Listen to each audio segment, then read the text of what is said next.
За та бүхэндээ энэ өдрийн мэнд хүргэе. За би хөрс судлаач агрохимч мэрэгчлээ Буянбаатар гэдэг хүн байна. За өнөөдөр би та бүхэнд бууцыг ашиглаж органик бордоог чанартай сайн бэлтгэх технологийн талаар танилцуулж байгаадаа баяртай байна. За баяртай байгаа учир нь дэлхийн нийтэд газрын дараалал, цөлжилт, хөрсний үрдэн шимийн бууралт нэмэгдэж байгаа жилээс жилд. За Монгол орны хувьд ч гэсэн энэ бас нэмэгдэж байгаа.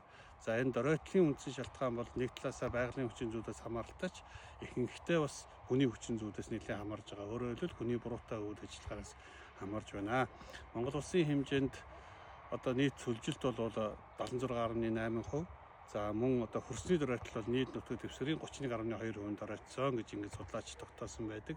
Энэ бол бас их том үзүүлэлттэй. Энд бол манай Монгол улсын бүх хүн зөв сайхан технологийн дагуу бордоо бэлтгэж хэрэглэх, байгаль дэлхийг хамгаалах, хөрсний үржин шим цөлжилтөө сэргийлэхэд анхаарлаа хандуулах болсон цаг болжээ гэж ингэж үзэж байгаа. Иймээс ч Монгол улсын төр засгаас бас тодорхой бодлогын томоохон шийдвэрүүд, олон улсын байгууллагууд, олон улсын хэмжээнд ч энд анхаарлаа хандуулж байгаа юм олон бодиттой жишээ байна.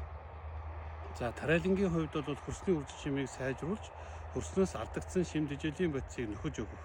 За мөн хөрсний үржин шимд сайжруулах, за улмаар нэмэгдүүлэх чиглэлийн юм бордоонуудыг хэрэглэхийг бол эрдэмтэн судлаачид мэрэгчлүүд бол зөвлөдөг. За ялангуяа услагаатай газар тариаланд бол хөрсний үржин шим алдагдах, шим тэжээлийн бодисын угаагдал их явагдах.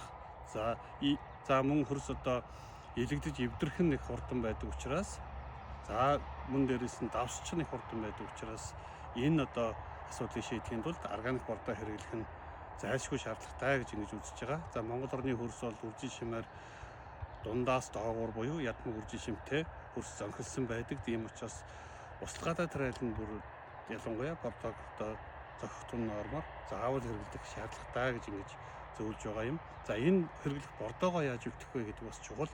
За Монгол улсын хэмжээнд бол 50-аас 60 сая мал бол байдаг. За энэ 50-60 сая малын бууцыг бордоо бэлтгэх бол чухал байна гэж ингэж үзэж байгаа. Өөрөөр хэлбэл органик бордооны түүхэд, шим бордооны түүхэд бол энэ бууц байна. За энэ би энд бол айлын ферм бол бууцаа ингээд овоолоод тавьсан байгааг харж байна. За бууц маань бол ингээд овоолоод энэ зүүн яг адилхан овоолоод тавьсан бууц маань ийм ардгал сарцгаар тийм ээ. Ямар ч энэ үржин шимд нөлөө үзүүлэх чанартай байдал нь бол их бага.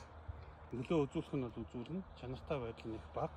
За ийм байхаас гадна та бүхэн энд харж байна. Энэ хог ургамлын өрүүд ингэж их ургасан. За энэ лойл бол ялангуяа нөхрийн хотоодны өнтер боловсролгүй ийм хог ургамл байдаг. Ингээд за бордоог өөрөөр бууцыг өөрөөр хэлбэл боловсруулахгүй байхаар ингээ хог ургамл их урган. За тэнд их ургасан байна тийм ээ.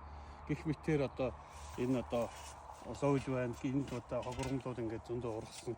Энэ бол Украин баасанд байсан ургах чадвартай хог ургамлын өрүүд өнгийн хэсэгтээ байгаа нь ингээд тохиромжтой нөхцөл бүрдээд ургажээ. За мөн түүнчлэн энэ хөрсөнд очиод энэ бордоо бууц маань шим тэжээлийн бодис болж ашиглагдах нь бол удаан.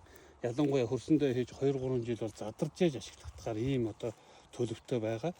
За мөн талбайг хог ургамлаар нэмэгдүүлэн, за мөн дүүжлийн энд микробиологийн шинжилгээ хийх юм бол магадгүй зарим хүн болон амьтны өвчин үүсгчүүд бол их байгаа. Тийм учраас энийг бол заавал технологи шингээж боловсруулж чанартай шим бордоо бэлтгэх юм боломжтой гэдгийг зөвлөж байгаа юм аа. За түрүүн бид боловсруулаагүй бууцсан дээр байсан бол бид яг хажууд нь дэрэгдэн байгаа боловсруулсан бууцсан дээр ирсэн байна. Боловсруулсан бууц маань ингээ харахад бол хар бараа өнгөтэй. За мөн ингээд хурдээр аваад тийм ээ. За ингээд ухаад ингээд үзэхээр бол хар бараа өнгөтэйгээс гадна гар дээр бол дулаан мэдрэгдэж байгаа. За мөн ингээд арахад ширхэг нь жижигэрсэн, өөрөөр ялзарсан ийм байдалтай ингэж харагдаж байгаа. За үнэрний хувьд бол ингээд газар хөрс өнөртсөн ийм үнэртэй болсон байна. За түрүүний боловсруулаагүй бууцсан дээр ингээд зогсож хажууд нь зогсоод бол маш эвгүй үнэртэй. Удаан зогсоход хэцүү байсан бол энд ямар ч эвгүй үнэргүй. За мөн хөрс газар өнөртсөн ийм байдалтай байна. За мөн температурын хувьд бол энэ 54.1 градусыг заасан байна.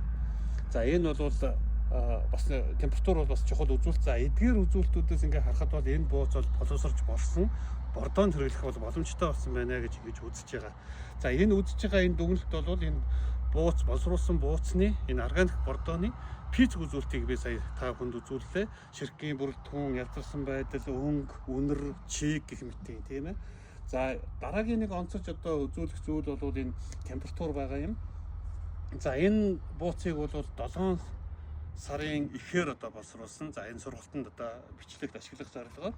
За тэгэхээр энэ бууц бол одоо тэндээс энэ боловсрох хүртлээр одоо 3 удаа боловсруулагдсан. Ямар болохоор боловсруулж байгаа нөхөр 60-аас 70 градусын температуртай болсон үед бол боловсруулж байгаа. За эргүүлж одоо ингэж боловсруулахыг хэлж байна би.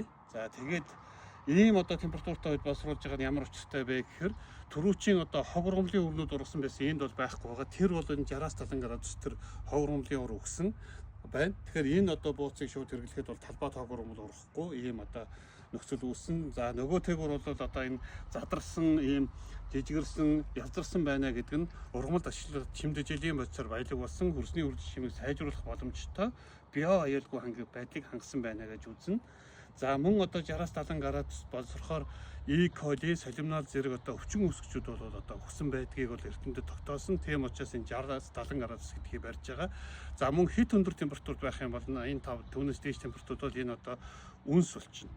Үнс хөх бууцаа ингэ зарим хүмүүс ярьдаг. Энэ бол одоо ташаа ойлголт юм. Үнс бол одоо органик бодис нь одоо шатчихаар органик бодис байхгүй, ацот нь бүр агаарт ингэ дэгдээд байхгүй болсон ийм одоо хэлбэртэй байна. Өөрөөр хэлбэл энэ хөх болчих юм бол үнэт чанараа алднаа гэсэн үг. За тэгэхээр энэ одоо бүлгэн болсон гэсэн пH үзүүлэлтэд дүгнсэн энэ дүгнэлтийг үндэслээд энэ бууцнаас одоо дээж авч хөрс агар химийн лаборатори шинжилгээ хийлгэж органик бодис шимдэжлийн бодисыг нь тодорхойлох боломжтой. За мөн түүнчлэн өвчин үүсгэгч E. coli салиминал зэргийг тодорхойлуулад 2015 онд батлагдсан компостын стандартын дагуу болсон байвал үүнийг одоо талбайд хэрэглэнэ.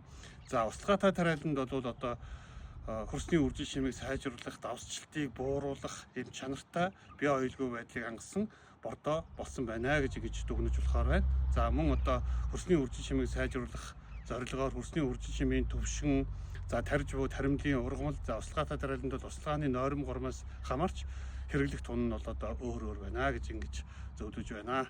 За ингээд энэ бордоог одоо чанартай сайн бэлтгэж био аюулгүй байдлыг хангасан шин бордоо үйлдвэрлэж хэрэглэж сурахыг одоо та бүхэндээ зөвлөж байна. Ингээд ургац зарим байх болтугай.